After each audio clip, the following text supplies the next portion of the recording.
Bonjour à toutes et à tous. Bonjour. On va commencer par vous souhaiter une bonne Saint-Valentin, évidemment. Donc, on est ensemble pour 45 minutes. On va essayer de tenir avec Lisa sur 30 minutes pour ensuite avoir un petit moment d'échange avec vous, comme d'habitude, sur vos questions-réponses. On va attendre 10 petites secondes que tout le monde arrive. N'hésitez pas à nous écrire dans la zone de chat si vous nous entendez bien, si tout se passe bien en tout cas, puisque nous, comme d'habitude, on ne peut pas vous entendre. Parfait, super. Donc, a priori, tout est OK de votre côté. Nickel. Ce que je vous propose, eh bien, on va débuter. Je vais commencer par vous partager mon écran. Donc, pareil, n'hésitez pas à nous dire si c'est bien OK pour vous tous. Hop. Donc, vous devriez voir apparaître sur votre écran. Découvrez les tendances de la formation de demain. Donc, notre webinaire aujourd'hui va en effet porter sur les nouvelles tendances. Nous avons participé il y a maintenant 2 semaines au salon Learning Technologies avec l'équipe d'Innov Academy. On a participé à une vingtaine de conférences et on a essayé de faire la tournée de l'ensemble des stands. Et on s'est dit que c'était intéressant de vous partager tout ce qu'on avait pu en retenir et découvrir. Donc, pour ma part, Betty, donc fondatrice d'Innov Academy, pour ceux qui ne me connaissent pas, et donc je suis avec Lisa. Bonjour, donc je suis Lisa Soribas. Je travaille maintenant depuis un peu plus d'1 an et demi chez Innov Academy en tant que conceptrice pédagogique. Maintenant que les présentations sont faites, donc notre plan de présentation aujourd'hui pour vous parler des nouvelles technologies, tendances, etc. Donc, dans un premier temps, on va vous parler des tendances, donc tout ce qu'on a pu entendre lors des conférences. Ensuite, on va vous présenter les nouveautés plutôt technologiques qu'on a pu découvrir en faisant la tournée des stands et des personnes présentes au Learning Technologies. Et puis, une dernière partie qu'on trouvait aussi intéressante un petit peu sur les chiffres concernant le digital learning. Donc, c'est parti pour les tendances. On a découvert, nous on avait déjà identifié un peu ces tendances-là, mais elles sont vraiment confirmées lors du salon. La première, ça va être la personnalisation. La deuxième, l'immersive learning. Le troisième, le metaverse. Le quatrième, le marketing de l'offre. En 5, le podcast pédagogique. En 6, on va parler du blended learning augmenté. Et en 7, c'est un petit condensé un petit peu des indispensables en résumé de ce qui est attendu pour 2023 sur le digital learning. On va commencer sur la première partie, la personnalisation. Donc en effet, il est très important d'enrichir les contenus, de varier les modalités, par exemple entre vidéos interactives, des podcasts, des jeux et diverses activités pour répondre aux différents profils d'apprenants. Mais il est également important d'adapter le contenu en fonction de l'apprenant. En effet, tous ne vont pas avoir forcément les mêmes besoins avec les mêmes solutions au même moment. Donc, on peut alors dire qu'il y a un parcours de formation par apprenant. Et je vais laisser la parole à Betty qui va vous parler de l'immersive learning. Donc, juste pour terminer, sur la partie personnalisation, donc comme Lisa le disait, il y a vraiment aujourd'hui cette tendance à varier au maximum en fait les modalités d'apprentissage, dont avec le podcast pédagogique, on va en reparler un petit peu par la suite, et l'adaptive learning, on en parle déjà depuis quelques années maintenant, mais ça commence vraiment à être utilisé de plus en plus dans vos formations. Et on vous a mis ici à l'écran quelques solutions qu'on a identifiées lors du salon qui permettent de faire de l'adaptive learning. L'immersive learning, déjà, qu'est-ce que c'est pour ceux qui en ont entendu parler mais qui ne savent pas vraiment à quoi ça sert, l'idée, ça va être de vraiment utiliser une technologie, se retrouver dans un espace virtuel pour avoir de vraies simulations interactives pour mieux s'imprégner des sujets pédagogiques que vous allez présenter à vos apprenants. Donc, encore une fois, c'est se retrouver dans un environnement où on va venir faire des simulations dans un espace réel. De nouveau, quelques solutions qui nous paraissaient aussi intéressantes, qu'on a pu découvrir lors du salon. Donc, je vous laisse un petit peu à l'écran les technologies qui vous permettent de faire facilement, rapidement de l'immersive learning. Pour ceux qui ne connaissent pas, je vais juste m'intéresser ici, tout en bas à droite, vous avez Pitchboy. Pitchboy, ça permet vraiment de faire de l'immersive learning à partir de la voix, d'avoir des échanges vocaux avec un avatar qui va vous permettre d'identifier un petit peu, par exemple, sur de la négociation ou sur de la vente, si vous êtes à la hauteur, si vous avez réussi à atteindre des objectifs et à bien présenter votre produit. Donc ici, on est vraiment sur l'immersive learning, mais à partir d'une voix et pas dans un environnement purement virtuel. On continue. Nous allons parler du métaverse. Qu'est-ce que le métaverse? Donc, on peut le définir comme un lieu qui va juxtaposer le réel et l'irréel, au sein duquel les utilisateurs peuvent se retrouver pour interagir, par exemple. Donc, il a pour objectif de créer un sentiment de réel à distance. Et il est démontré donc que cette présence virtuelle est positive grâce à la présence d'un avatar qui nous incarne, aussi grâce à la présence du spatial et la coprésence virtuelle des autres avatars. Donc, pour parler de quelques exemples, on peut voir que le métaverse connaît actuellement des déclinaisons un petit peu plus corporate. Commençons par exemple par parler de EDF qui envisage de proposer des services pratiques grâce au métaverse. Donc, on pourrait étudier à distance les poses d'une installation électrique à domicile, donc plutôt pratique. Et on a également par exemple la SNCF qui a mis en place un métaverse industriel qui servirait donc à visiter des lieux encore à construire, de visualiser par exemple les opérations à conduire et également un petit peu à sensibiliser à la sécurité. Mais à l'inverse, on a certaines marques qui ont acheté des parcelles de terrain virtuels sans raison particulière, pour l'instant en tout cas. C'est par exemple le cas de la marque Carrefour. On va avoir une petite question pour vous. Là, ça fait à peu près 2 ans qu'on commence à parler du métaverse. On aimerait savoir si parmi les participants aujourd'hui, il y en a qui ont déjà utilisé du coup le métaverse dans vos formations. Donc, vous pouvez aller directement dans sondage. Il y a une question qui a dû apparaître pour pouvoir y répondre. Alors, pour le moment, vous êtes 88% à répondre non. On a quand même 3 personnes qui nous ont répondu oui. Alors, ceux qui ont répondu oui, n'hésitez pas du coup à nous partager un petit peu sur quoi porter le sujet de formation dans le métaverse. Ça va être très, très intéressant. Donc oui, a priori, vous êtes quand même 3 aujourd'hui à avoir utilisé le métaverse. 4. Une 4e personne qui vient de répondre. On est vraiment preneuse d'avoir en effet quelques informations supplémentaires dans la zone de chat pour en discuter à la fin. On continue. Donc, un des enjeux qui est ressorti énormément lors du Learning Technologies, c'est le marketing de l'offre. On sent vraiment que ça devient un sujet de plus en plus important pour susciter l'envie d'apprendre et pour augmenter votre taux d'accès à minima, voire vos taux de complétion. Ce qu'on a retenu, on a essayé de faire un récap, un résumé de tout ça.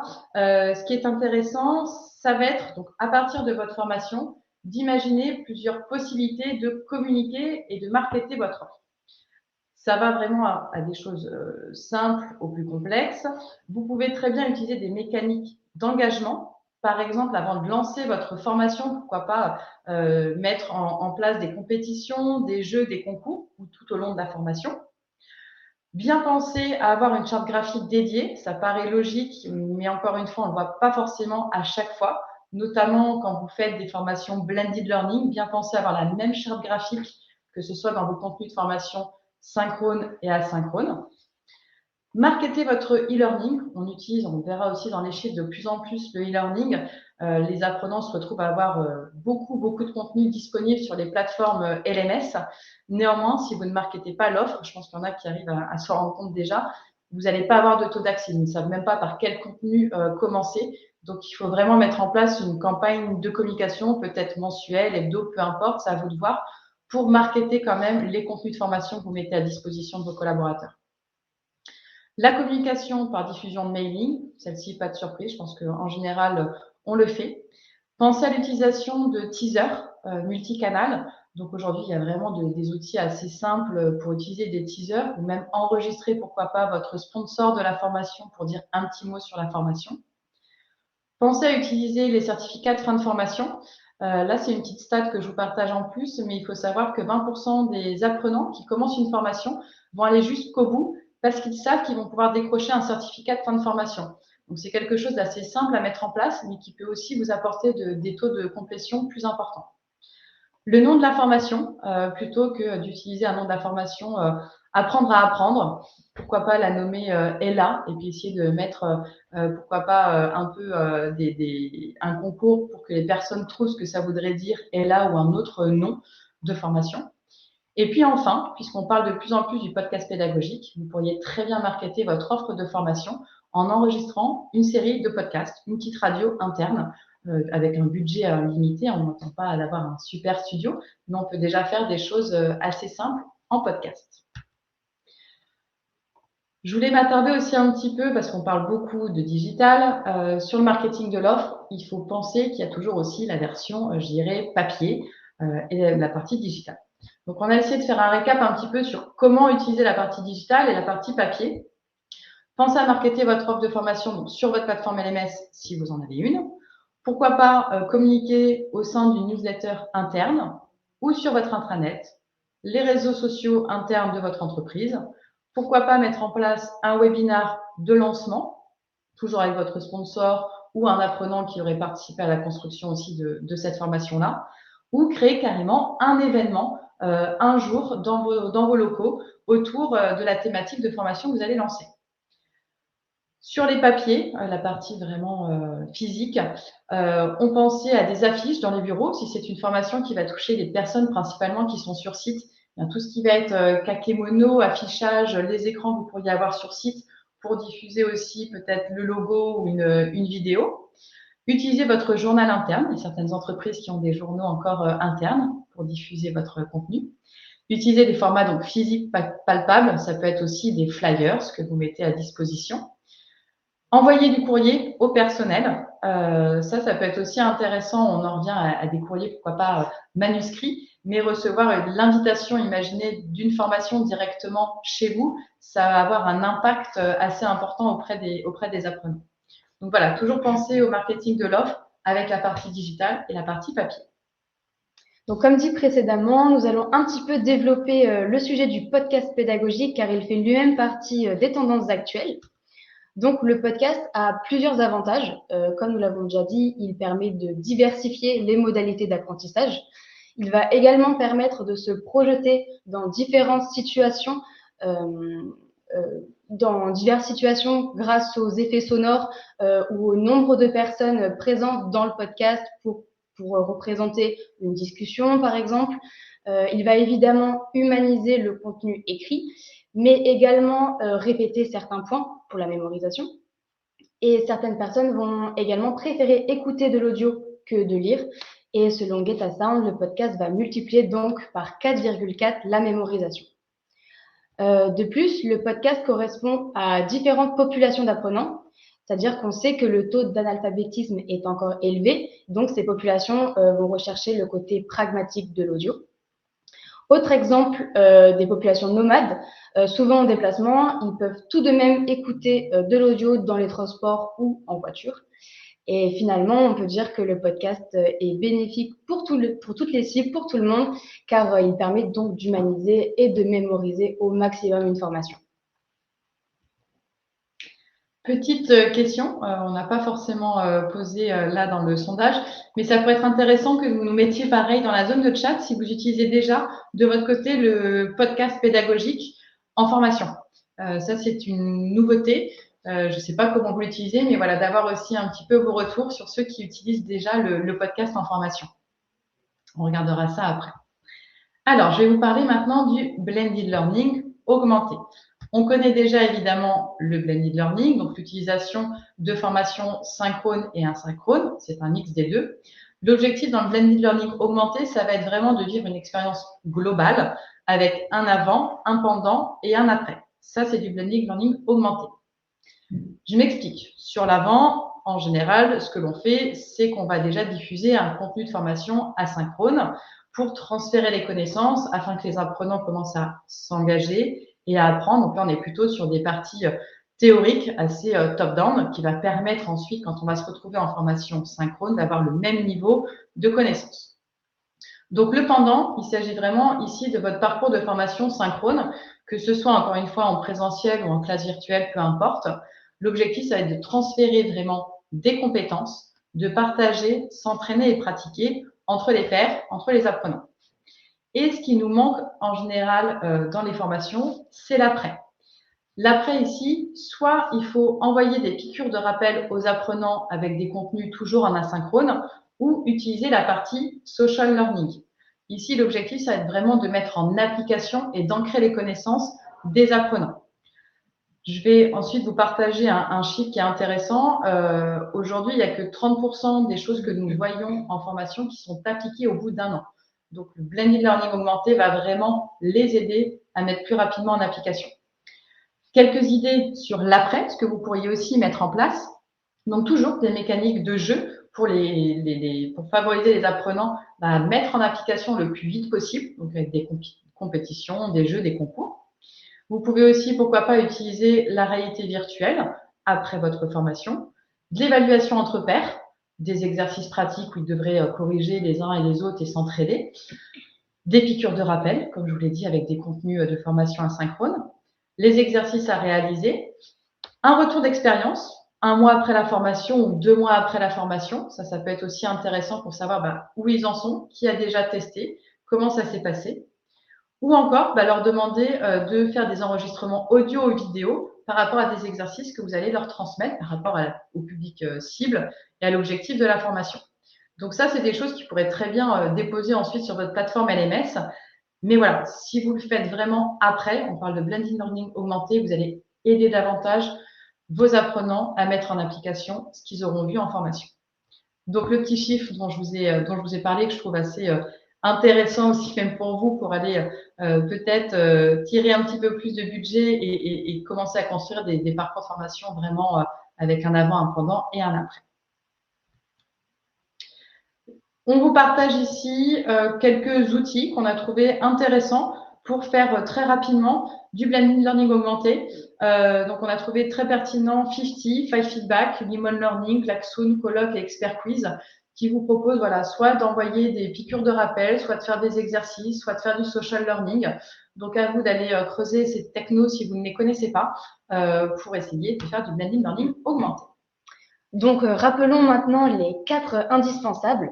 Donc, on va avoir d'abord la scénarisation qui va permettre de créer un univers de formation et de raconter une histoire.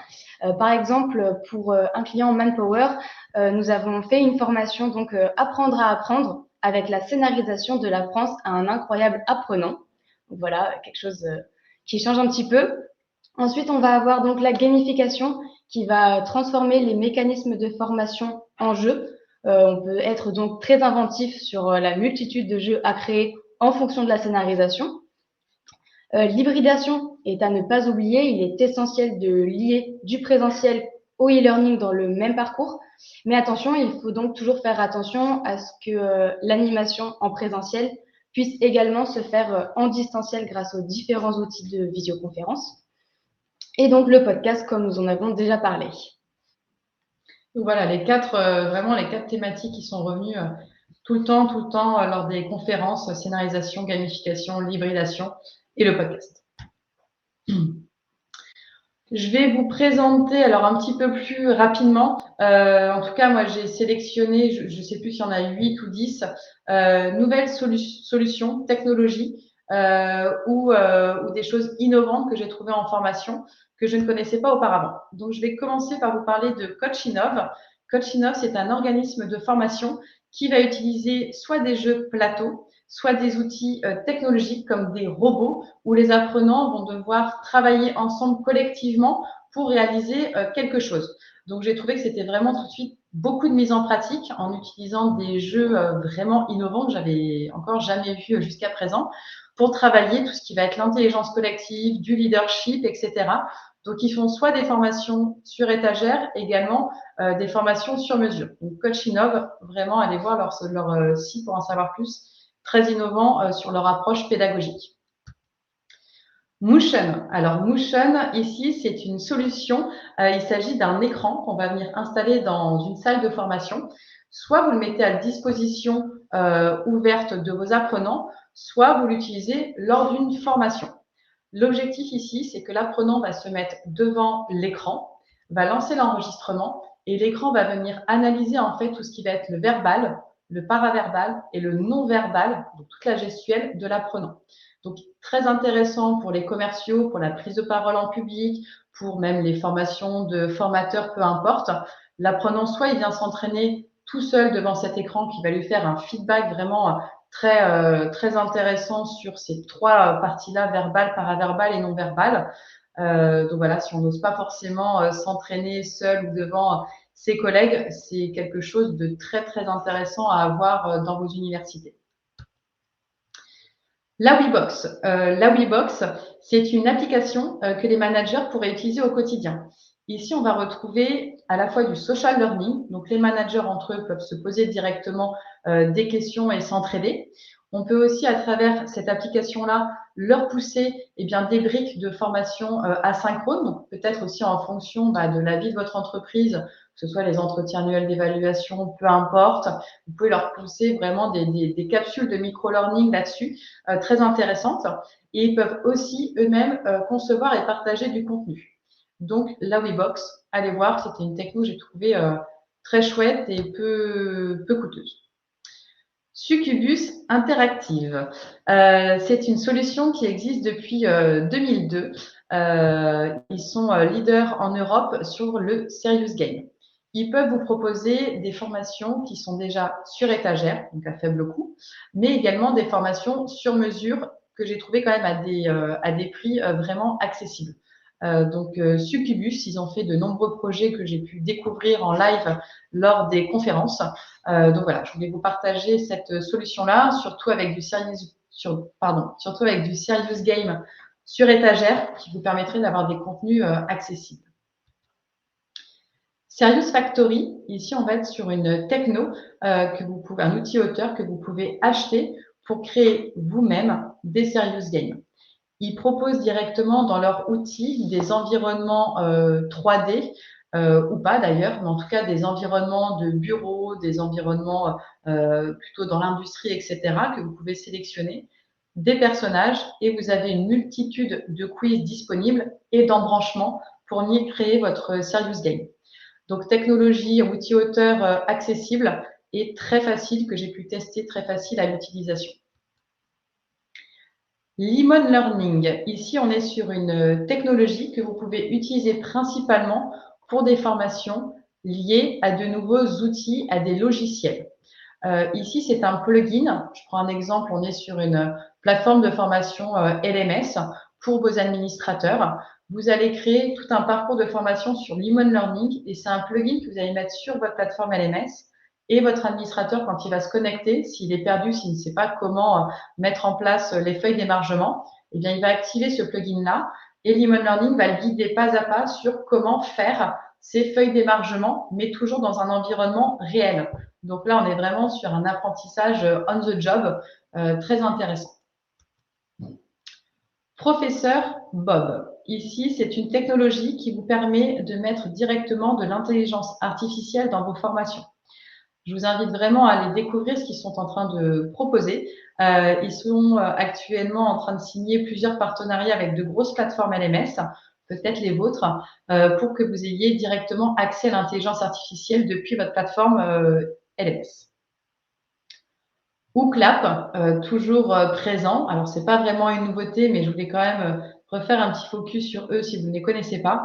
Très intéressant d'utiliser cette technologie-là pour dynamiser vos formations synchrones, que ce soit en présentiel ou en classe virtuelle, puisqu'ils proposent plus de 18 types de questions interactives assez intéressantes pour bien valider la compréhension et l'acquisition des connaissances. Je termine, je crois que c'est le dernier, par Antilogie. Antilogie, pour tous ceux qui commencent à s'intéresser au métaverse ou à la réalité virtuelle, c'est un cabinet de conseil expert sur le sujet qui peut vous faire des formations, sensibilisation, acculturation sur le sujet et vous permettre de bien comprendre comment utiliser ces technologies-là, les avantages, les inconvénients, ce que ça nécessite en interne pour faire tourner ce type de technologie-là sur les ordinateurs de vos apprenants. Donc voilà, plutôt cabinet de conseil. Et ils ont aussi quelques formations sur étagère, sur la réalité virtuelle. Voilà, à tester. En tout cas, à mon sens, ce sont vraiment aujourd'hui un cabinet de conseil les plus experts en termes de métaverse et de réalité virtuelle. Petite question, je vous en ai présenté, je crois, une petite dizaine. On aimerait savoir quels sont les technos ou les organismes de formation dont on vient de vous présenter que vous ne connaissiez pas. Donc, on vous lance de nouveau un petit sondage. Vous cliquez sur sondage et il y a une question qui va apparaître. On va regarder vos réponses.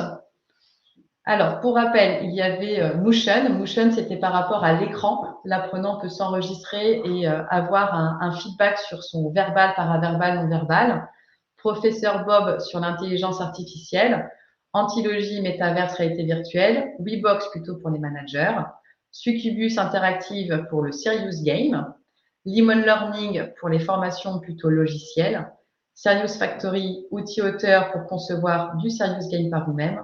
Et Ookla pour dynamiser vos formations synchrones.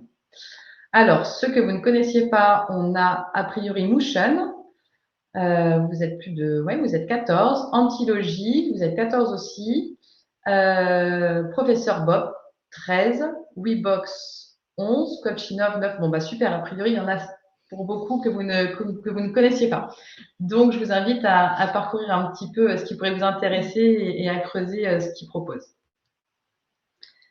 Je redonne la parole à Lisa. Passons à quelques chiffres concernant le digital learning. Donc, on peut voir que par rapport à l'année dernière, les offres de formation à distance ont gagné 10 points, alors que les offres blended learning et présentielles ont chacune perdu 8 points. Donc, on reste tout de même en majorité avec des offres en blended learning avec 37%, suivies de très près par les offres de formation en présentiel. Ce qui sera intéressant de voir maintenant, par rapport à ce qu'on vous a présenté aussi, c'est l'utilisation du blended learning augmenté. Donc ici, on peut voir que l'e-learning traditionnel progresse de 7 points par rapport à l'année dernière et que le Serious Game donc gagne 11 points, passant de 28% à l'année dernière à 39% cette année. Donc voilà. Donc ici, sur la matrice de gauche, nous avons les outils pour créer du contenu et à droite plutôt pour diffuser du contenu. Donc, on peut voir donc que les outils génériques de création restent les plus utilisés, donc avec PowerPoint, Genially, Google Forms, etc. Suivi donc des outils auteurs spécifiques, donc la suite Adobe, Articulate, Rise. Et pour finir, donc, les outils de création d'activités sont un petit peu moins utilisés, donc avec 25%, donc pour Kahoot, Klaxoon et Wooclap. Tandis qu'à droite, donc pour les outils pour diffuser du contenu, c'est en majorité sur des plateformes LMS gratuites, comme par exemple Moodle, suivi des outils non spécifiques, par exemple Slack ou YouTube. Et pour finir, donc, les plateformes LMS payantes qui sont moins utilisées à 30%, comme par exemple RiseUp. On aimerait savoir, du coup, vous, par rapport à cette dernière slide que vous a présentée Lisa, quels sont les outils que vous utilisez en interne, à la fois donc les outils auteurs, est-ce que vous êtes plus sur Articulate, Rise ou il en existe un plein d'autres, et est-ce que vous utilisez plutôt des plateformes LMS gratuites ou payantes? Donc c'est pas un sondage, de nouveau, c'est plutôt nous partager un peu vous, vos habitudes en termes de formation digital learning pour un peu challenger les statistiques qu'on a pu récupérer lors du salon. On a terminé sur la présentation de notre côté des nouvelles tendances, nouvelles technologies qu'on a pu voir lors du salon. On vous propose de répondre à vos questions si vous en avez. Dans la zone de chat, vous avez aussi un onglet questions si vous souhaitez nous en poser. Hop. Alors, pour le moment, je vois qu'on n'a pas de questions. Je vais aller dans la zone de chat. Alors, vous êtes Mathieu, Articulate Docebo Office. Très bien. Karine, Geniali, Potoun. Teacheasy, je ne connais pas Teacheasy, c'est intéressant, on va regarder. Klaxoon, Kahoot, Teams. Bon, on retrouve quand même a priori les outils qu'on a pu vous mentionner. Potoun aussi, ouais. Très bien.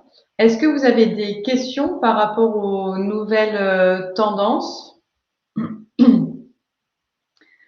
Filki, je ne connais pas non plus. Avez-vous un outil auteur à nous recommander pour créer nous-mêmes des Serious Games. Donc, c'est l'outil auteur dont je vous ai parlé, Serious Factory, que j'ai pu tester pour ma part directement sur leur stand, que j'ai trouvé vraiment très intéressant. Un outil auteur que vous pouvez acheter qui est accessible et très simple à l'utilisation, j'ai trouvé. Alors oui, super, il y en a qui utilisent aussi des solutions mobile learning comme Biddies. Biddies, vous avez Teach on Mars, il y a Ubik, il y a HUH en techno mobile learning. Pas de questions? Est-ce que ça a été assez clair? J'espère. On a essayé de tenir le timing. En tout cas, là, on l'a tenu. S'il n'y a pas de questions, on va s'arrêter avant midi 15. On va vous relâcher.